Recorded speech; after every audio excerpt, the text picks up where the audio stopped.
Welcome to Divya direction. आज हम BEd third semester के इतिहास शिक्षण के इम्पॉर्टेंट क्वेश्चंस देखेंगे। सेक्शन ए टिप्पणी।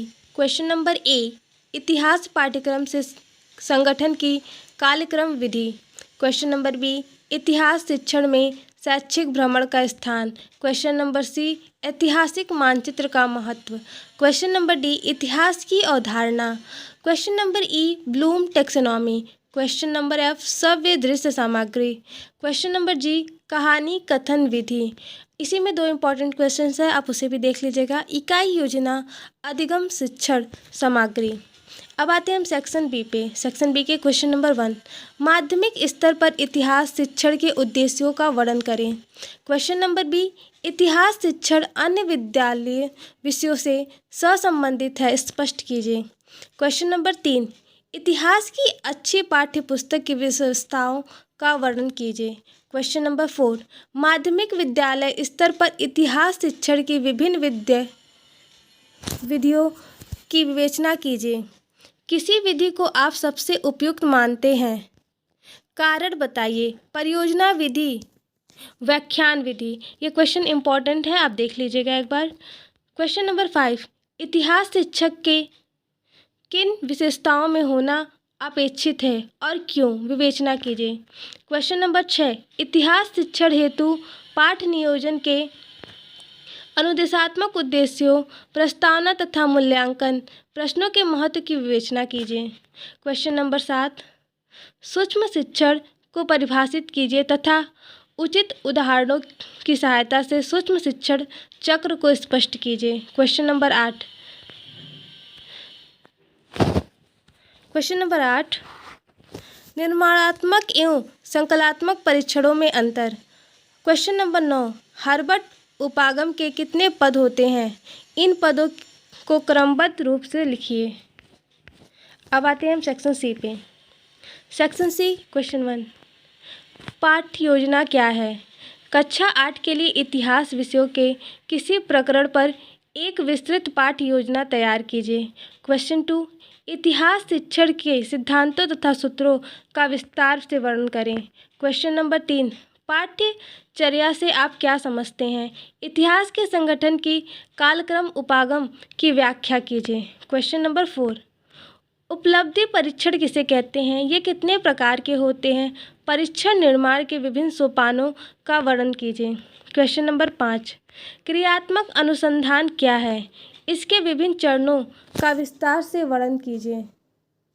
अब आइए हम अगला पेपर नागरिक शास्त्र शिक्षण देखते हैं। सेक्शन ए इसका है। क्वेश्चन नंबर ए, लोकतांत्रिक भारत में नागरिक शास्त्र के महत्व। क्वेश्चन नंबर बी, शिक्षण तकनीकी की उपयोगिता। क्वेश्चन नंबर सी, नागरिक शास्त्र में प्रदर्शनी तथा संग्रहालय का महत्व। क्वेश्चन नंबर डी, मानचित्र तथा चार्ट के महत्व। क्वेश्चन नंबर ई, नागरिक शास्त्र शिक्षण के गुण। क्वेश्चन नंबर जी, वस्तुनिष्ठ परीक्षण। क्वेश्चन नंबर एच, परियोजना विधि के गुण व दोष। अब आते हैं हम सेक्शन बी पे। अंतर्राष्ट्रीय अवबोध के संदर्भ में नागरिक शास्त्र की भूमिका को स्पष्ट कीजिए। क्वेश्चन नंबर 2, माध्यमिक स्तर पर नागरिक शास्त्र शिक्षण का मुख्य उद्देश्य छात्रों में नैतिक एवं नागरिक भावनाओं का विकास करना है। क्वेश्चन नंबर 3, सूक्ष्म शिक्षण से आप क्या समझते हैं, इसके गुण दोष की विवेचना कीजिए।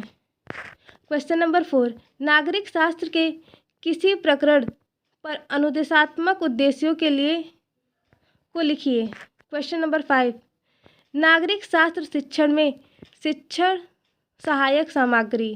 क्वेश्चन नंबर 6, विषय वस्तु विश्लेषण से क्या तात्पर्य है, नागरिक शास्त्र शिक्षण में यह किस प्रकार सहायक है।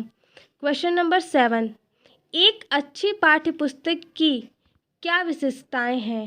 क्वेश्चन नंबर 8, क्रियात्मक अनुसंधान पद को परिभाषित करें। नागरिक शास्त्र शिक्षण की समस्याओं का समाधान करने में क्रियात्मक अनुसंधान के महत्व की विवेचना करें। क्वेश्चन नंबर 9, उपलब्धि परीक्षण का अर्थ बताते हुए उसके प्रमुख प्रकार बताइए। अब आते हैं हम सेक्शन सी पे। पाठ्य योजना के विभिन्न चरणों का उदाहरण सहित व्याख्या करें तथा कक्षा 8 के छात्रों के लिए एक पाठ्य योजना का निर्माण कीजिए।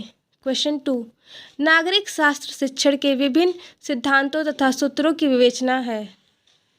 उदाहरण देकर वर्णन करें। क्वेश्चन नंबर 3, नागरिक शास्त्र का अर्थ प्रकृति और क्षेत्र। विद्यालय पाठ्यक्रम में नागरिक शास्त्र का स्थान व महत्व की विवेचना कीजिए। नागरिक शास्त्र शिक्षण के विभिन्न शिक्षण विधियों का विस्तार पूर्वक वर्णन करें। शिक्षण विधियाँ: व्याख्यान, वाद विवाद, समस्या समाधान विधि। अब आते हैं हम अपने लास्ट क्वेश्चन पे, क्वेश्चन 5। श्रव्य दृश्य सामग्री से आप क्या समझते हैं? वर्गीकरण दीजिए। नागरिक शास्त्र शिक्षण में श्रव्य दृश्य सामग्री की भूमिका की विवेचना कीजिए।